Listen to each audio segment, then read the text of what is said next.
បាទជំរាបសួរបងប្អូនទាំងគ្នាសម្រាប់បងប្អូនត្រូវការប្រភេទ power bank តូចហើយស្រួលប្រើដល់មកនេះ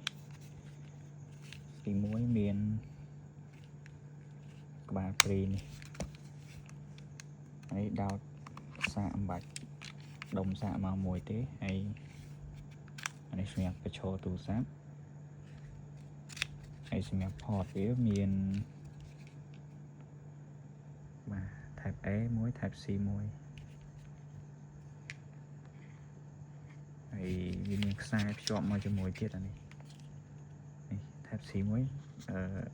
iPhone មួយអញ្ចឹងហើយថ្មវា 15000 mAh មកទំហំតូចប៉ុន្តែបាត់ដៃស្រួលប្រើមានពណ៌សពណ៌ខ្មៅហើយតម្លៃក៏ធូរដែរកម្លាំងវ៉ាត់វាអាចសាកបានប្រហែលវ៉ាត់ទេនេះបងប្អូនឯងមើលបាននេះគឺថ្មទំហំថ្ម 15000 សាកបានដល់2-3 អាំពែដែរតាបាទនេះoutput 2-3 អាំពែអញ្ចឹងមកសំរុំសាកលឿនគួរសមបងប្អូនត្រូវការប្រភេទនេះអាចទាក់ទងបានតម្លៃល្អទេធូរ